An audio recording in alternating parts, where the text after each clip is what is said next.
السلام علیکم پیارے دوستو، ماہ رمضان المبارک کے مہینے میں بیوی سے ہمبستری کرنے کے 3 بڑے فائدے۔ یہ فائدے بتانے سے پہلے آپ کو یہ بات بالکل واضح طور پر بتا دینا چاہتے ہیں کہ ہمارے معاشرے کے اندر یہ سوال ذہن میں ہمیشہ رہتا ہے، کیا رمضان شریف کے مہینے میں بیوی سے ہمبستری کرنا کیسا ہے؟ کچھ کے خیال میں یہ ہے کہ ایسا کرنا حرام ہے، کچھ کے خیال میں یہ ہے کہ یہ گناہ کا کام ہے، اور کچھ کہتے ہیں ایسا کرنا غلط ہے۔ لیکن میں آپ کو حدیث پاک کی روشنی میں بتا دوں کہ ایسا کرنا جائز ہے، یعنی کہ رمضان کے مہینے میں بیوی سے ہمبستری کرنا جائز ہے، اور منع اس شرط پر ہے کہ آپ روزے کی حالت میں ہوں، اور روزے کی حالت میں بیوی سے ہمبستری نہ کریں۔ اللہ کے پیارے نبی صلی اللہ تعالیٰ علیہ وسلم نے فرمایا کہ روزے کی حالت میں اپنی بیویوں سے جماع نہ کرو، اگر کیا تو روزہ ٹوٹ جائے گا اور اسے سخت گناہ بھی ہوگا۔ جس طرح سے کھانے پینے سے روکا جاتا ہے، اسی طرح سے بیویوں کی خواہشات سے بھی پرہیز کیا جائے تو یہ منع ہے۔ لیکن رات کے وقت، رات کے حصے میں بیوی سے ملاقات کر سکتے ہیں، اور اگر دن میں کسی مجبوری کی وجہ سے روزہ نہ رکھ سکیں تو دن کے حصے میں بھی بیوی سے جماع کر سکتے ہیں۔ لیکن یاد رہے، آپ روزے سے ہیں اور روزے کی حالت میں ایسا بالکل بھی نہ کریں۔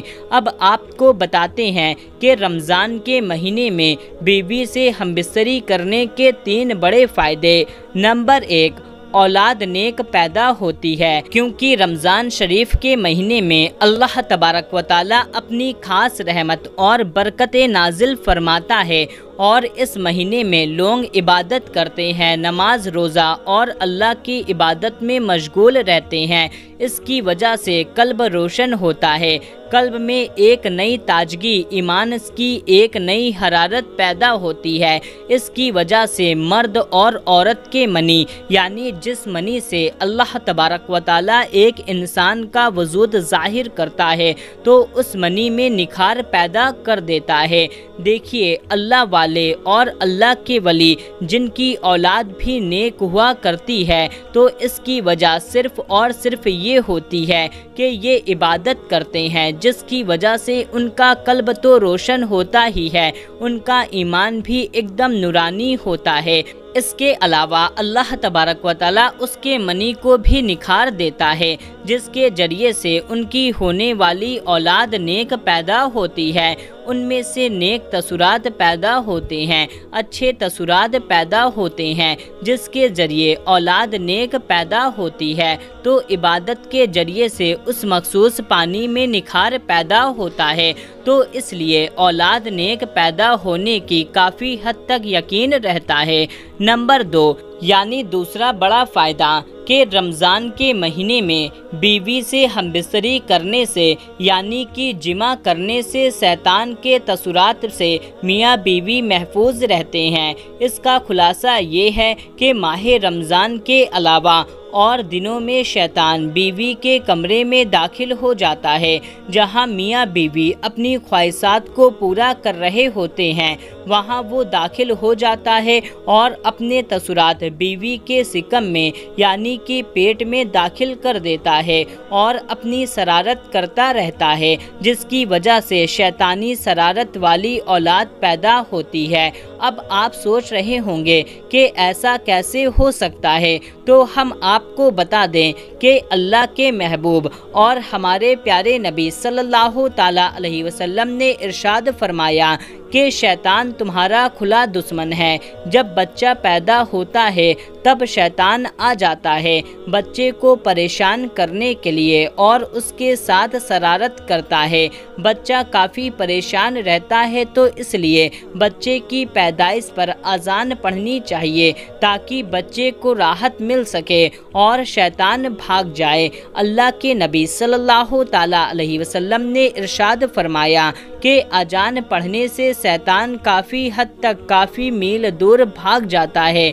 इसलिए अजान में देरी ना की जाए, बल्कि बच्चे की जैसे ही पैदाइश हो उसी वक्त अजान पढ़ दिया करें। अल्लाह के नबी सल्लल्लाहु ताला अलैहि वसल्लम ने इरशाद फरमाया, जब मौत का वक्त करीब आ जाता है तब भी शैतान अपनी शरारत से बाज नहीं आता, वहाँ पर भी आ जाता है, तब भी उसको परेशान करता है ताकि उसकी जुबान से कुछ ना कुछ निकाल सके और कलमा तैयब जुबान से ना निकल सके।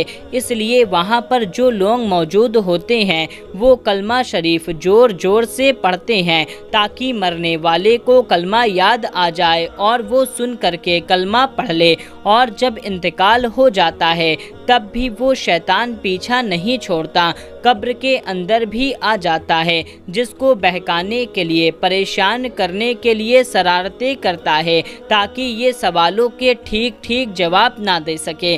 अल्लाह के रसूल सल्लल्लाहु ताला अलैहि वसल्लम ने इरशाद फरमाया कि अजान की आवाज़ सुन करके शैतान मीलों दूर भाग जाता है, जिसकी वजह से कब्र में अजान पढ़ी जाती है और मुर्दे को काफ़ी राहत मिलती है। इसी तरह से जब मियाँ बीवी मुलाकात करते हैं, यानी कि खुसूसी मुलाकात करते हैं, तो उस दौरान भी शैतान अपनी शरारत से बाज नहीं आता और वो वहाँ पर आ जाता है और परेशान करता है और अपने तसुरात दाखिल करने की पूरी कोशिश करता है। इससे बचने के लिए अल्लाह के रसूल सल्लल्लाहु ताला अलैहि वसल्लम ने दुआ बताई है कि मियाँ बीवी जब सोहबत करने के वक्त इस दुआ को पढ़ लिया करें तो शैतान उनको कुछ नहीं बिगाड़ पाएगा। तो दोस्तों, दुआ क्या है, आइए हम आपको बताते हैं। बिस्मिल्लाहि अल्लाहुम्मा जन्नी बिनश शैतान व जन्नी बिश शैतान मा रज़क़तना। और इसका तर्जुमा कुछ इस तरह से है, शुरू करता हूँ अल्लाह के नाम से। ए अल्लाह, तू हमें शैतान से महफूज रख और शैतान को इस चीज़ से दूर रख जो तू हमें अता करने वाला है, यानी औलाद। और इस बात का खुलासा ये है कि शैतान रमज़ानुल मुबारक के अलावा और बाकी महीनों में मियाँ बीवी के दरमियान हाइल हो जाता है और उनके दरमियान असरात छोड़ने की कोशिश करता है।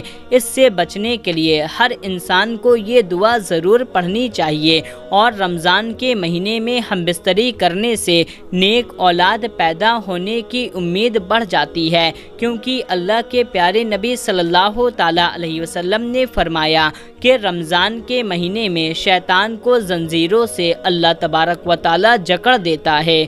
नंबर 3 ये है कि रमज़ान मुबारक के महीने में जिमा करने से 70 गुना ज़्यादा सवाब अता किया जाता है, क्योंकि अल्लाह के नबी सल्लल्लाहु ताला अलैहि वसल्लम ने इरशाद फरमाया कि रमज़ान के महीने में जब कोई नेकी की जाए या बुराई की जाए, दोनों का बदला 70 गुना बढ़ा दिया जाता है और जिमा करना सवाब का काम है। यानी कि अल्लाह के नबी सल्लल्लाहु ताला अलैहि वसल्लम ने इरशाद फरमाया कि सवाब दिया जाता है।